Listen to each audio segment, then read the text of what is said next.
Chelsea travelled to East London for their London derby this weekend against West Ham. Andrew, 3-0. Wasn't really expecting that. What were your thoughts on the game? I wasn't expecting it either. I think West Ham are usually quite a difficult one for us. I was quite glad Antonio didn't start actually, because it Yes. would cause us a hell of a lot of problems. It was his first game he didn't start this season, so I think tactically that was probably a mistake from them. Um, West Ham were awful. Was the main takeaway from the game. They just didn't look set. They didn't look ready, and sort of pretty much all of the goals came from them just not being awake and alive and reacting quickly and just getting set quickly. They just seemed all at sea a lot of the time. Um, I mean, the first half an hour they weren't switched on. I'd give you that. Like, especially in the defensive capacity. yeah, Um, and then the goal came immediately after half time for the yeah. third. We're going to go. They've always taken a while to get going. I think I'm slightly disappointed that we didn't cause them many problems. I think our second goal was probably, you could argue, maybe more us than them, but again, pretty poor defending. We weren't really dragging them around and causing them a lot of problems, and that was sort of my only drawback of what was a very good win for us. No, I agree. Again, it goes back to what I was saying about the team as a whole needs to be more active off the ball. For me, that was a game where I feel like you said, if we had done that more, I think we definitely would have seen more goals, and it would have made the performance look a lot better. Whereas I think you're right, whereas with the way that we played or certain players played, it actually just made West Ham look poor in terms of they weren't playing well rather than we were playing brilliantly, which I think is how you described it off camera when we had a little chat about it before we started recording this. And I completely agree. I thought Jackson, however, was actually doing a lot of runs, and when he was doing his little link up play in midfield, dropping back, passing the ball off, he was then running again with purpose, to get back to where he needed to go or make a run up the wing or wherever the fuck it was that he wanted to go, which was good to see. Um, I do have a question mark over this in terms of because I mean you put this point down straight away, which was Jackson has mugged us all off with that performance. So I'm guessing you mean like in terms of like you've always said that there's a player there. We've been waiting to see it, but what I would argue is, did he mug us off, or were West Ham's defense and midfield that poor, or is it a case of they underestimated him a little bit too much, and therefore he did better than they expected? I mean, I will say that the finishes I thought were good. And that's where the point came from, really, was his main drawback is not being a great finisher. And he's taken two very good goals there that under different circumstances he may not have scored. But you're right. I think there is an element of there wasn't a hell of a lot of pressure from West Ham. Like the first goal that he scored was pretty embarrassing from West Ham in terms of the level of pressure they got on him. It was a pretty free run, and they all seemed to stop and kind of let him do it. But you still got to take the chances when they're there, and it was a good finish. Similar for the second one, I think West Ham just didn't get back, put any pressure on him, and when there's no one giving him a nudge or whatever, I think usually he does put it away. But he is one of those where if he gets a nudge, is susceptible to it knocking him off balance or causing him a problem. And that's what I was going to say. I think the second one they let him go through. It's a good run. Don't get me wrong. It's a great run. I don't think they actually have anyone that quick in their defense, if I'm brutally honest. So they couldn't really track back, and then I think once he was gone, he was gone. Whereas with his first goal, there were opportunities to sort of stand him up a little bit and put a bit more pressure on him, be a bit more physical with him, and they were just too standoffish. And actually, he nutmegged the goalkeeper with a really nice finish. So I think they gave him a little bit too much, a little bit too much respect in the final third. I think that was their mistake, but he still had a very good game. Like you said, he had to finish it. His movement was great. I just think it's one of those moments where it's like, don't get too ahead of ourselves. But he's got three goals, I think it is, at the beginning of this season. Which is sort of what you can want from a striker, really. I mean, it's not hard in numbers, but there's not many strikers in the Prem that are doing more than him at the minute. I don't think there's many strikers just in Europe that are doing what Haaland's doing at the moment. So um, yeah, I do think from Jackson, I wanted a little bit more when we didn't have the ball. And then there was a few times where if the pass didn't go the way he wanted it to, just kind of gave up, stopped, and didn't play. And I think that was a little bit of a drawback from his game. But I think if he's scoring goals, if he gets 2 goals every game, I'm not going to complain if he's not pressing too much. no, I mean, if he gets 2 goals over a game, 38 games, it's what 76 goals. That is well done. That's good from you. Quick maths, wasn't it? I won't lie, there's a Good. little bit of pressure. I was like, oh shit, here we go. So yeah, I mean, you're bound to be winning the Golden Boot if you're getting 76, surely. So, another point that you've come up with for this episode is playing / reading the situation in front of us better. Talk to us a bit more about that. I think it's something that I've noticed throughout the season in terms of the goal that Cole Palmer scored against Wolves, and I think it was there again today with Jackson's first goal, where we're not just sitting there, kind of we've got our routine and we're going to wait for everyone to get into the right place and sit in this routine. We are actually looking, is there something on that is better than just a random set piece or trying to retain possession out the back? And I think for Jackson's goal, where we were alive to it and we just kind of went for it, I think I saw a lot more of when we claimed the ball from a corner or a set piece or Sanchez got the ball, we were looking for an out ball quicker and trying to counter attack. And I think that's something that we've done relatively well this season and has been improving as well and has shown, and it has led to goals in a number of occasions. No, I agree with that. And it is something that we both looked at from when we found out Maresca was going to come in, and we looked at sort of videos regarding his tactics and how he likes to, have his teams line up with regards to whether we have the ball or we don't have the ball, etc. That was something that we both looked at and was like, oh, that'd be nice, rather than wasting, slowing the game down, constantly playing from the back and automatically being put under pressure straight away. And you are right; those 2 goals don't happen if we're not switched on. One was from Sanchez. I can't remember who did the Jackson one. Jackson laid it back and then did a run in behind for the second one. Oh, right. Let's go on against West Ham. There we go. Yeah. So it is good. West Ham weren't expecting it. I mean, like we said, their midfield and defense was all over the place. They pulled off one of their midfielders in 35 minutes, 30 minutes into the game because it wasn't working. Probably a little bit too late by that point. But you are right. It's good. It's good to have more than one plan. It's good to mix things up a little bit. So hopefully that continues. Do you think we should score more goals in that game? Yeah, look, I think if we played a lot better, we could have absolutely taken them to the cleaners. I don't think we played particularly well. I think we looked very good because of how poor West Ham were. The link-up play, I think, will improve, and it does show signs of improving. But I still think we haven't really had a game against a team that wants to sort of sit back where we've really created a lot of chances. I think Bournemouth was probably the last one where they kind of sat back and counter-attacked us quite well. And we looked the worst team in that game and somehow kind of created something through Sancho. But we're not creating a lot of chances on our own back, really. I think it's just where other teams are defensively being a bit poor or out of position. And I think we've taken advantage of that a lot better than we have in the past, but we're not at a level of breaking teams down and scoring nice goals. It's just not really happening yet. And I'm hoping that's something that can kind of blossom.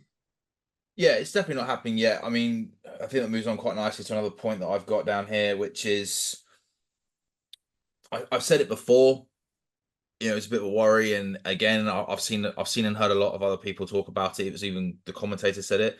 Madueke just being a little bit too selfish um, in the game, where there was a sorry, he could have squared the ball to Neto, but he takes on a shot. He always wants to come in and take a shot. I think that's his first.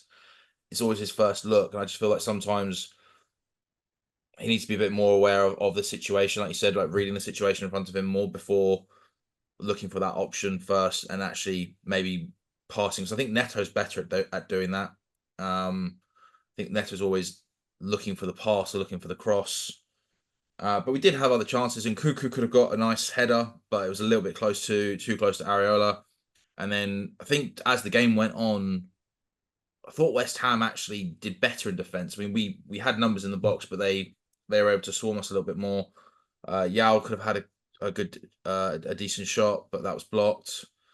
Madueke had a couple of chances, but yeah, I thought the Nkuku one could have gone in. But I think again, if we're constantly changing the wingers, it's difficult to create that sense of unity and that link up play. And it's something that we discussed before, and it's something that's been noted, shall we say, around various pundit sites, etc.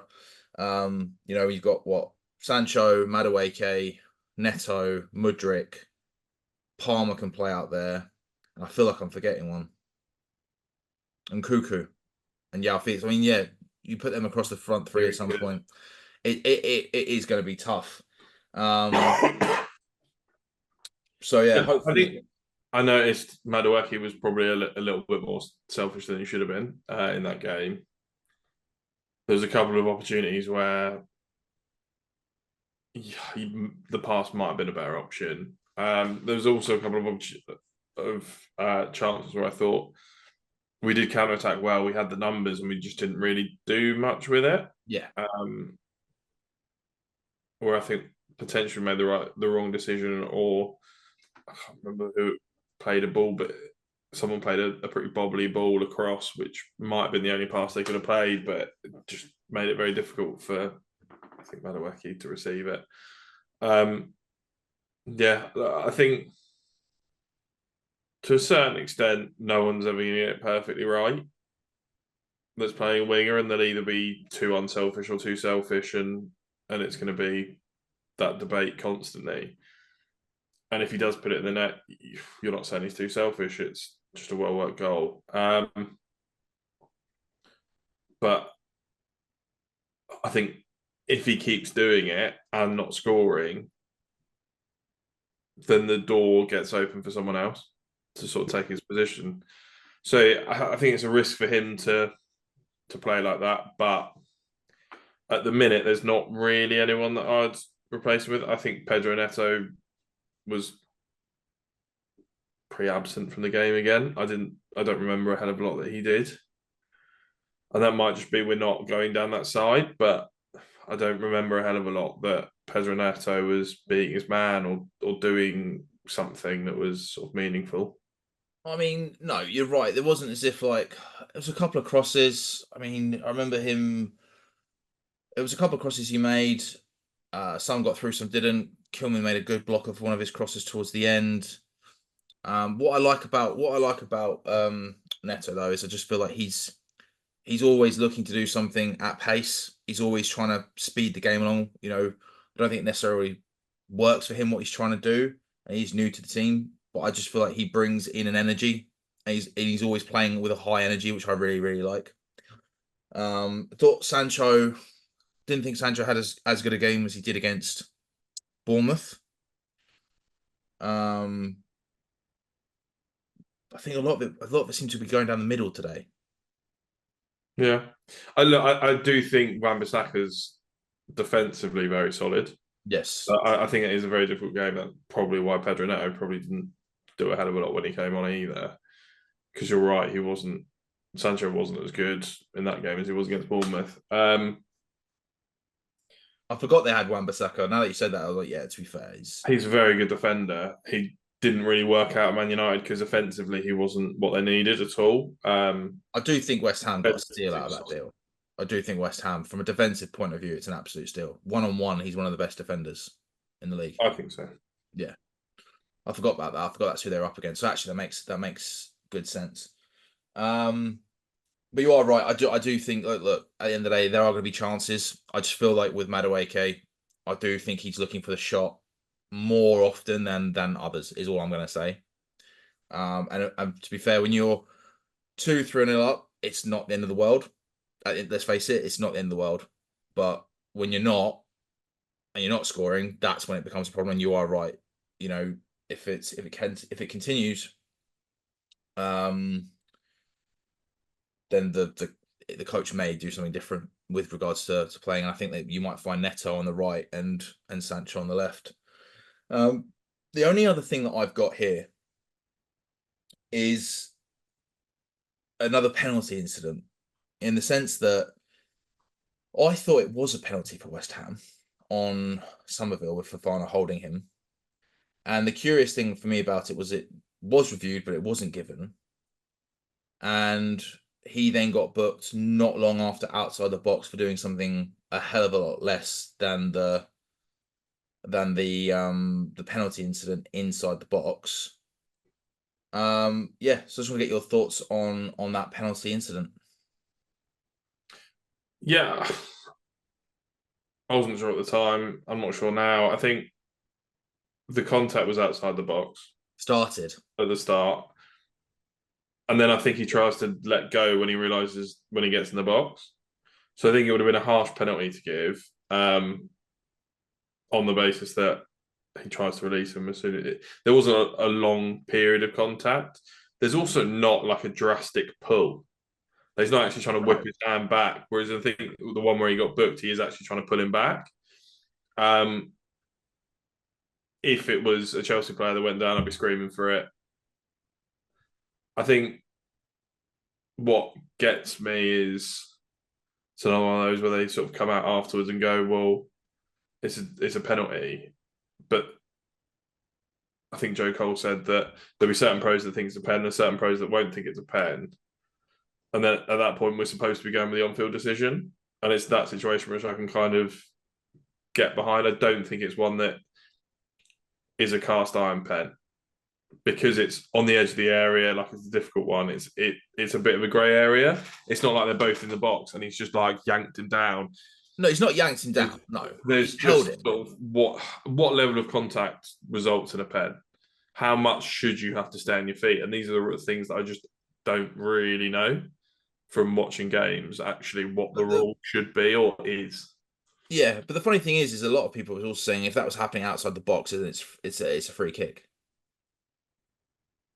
which is the bit that I don't get. But then again, it depends where on the pitch as well.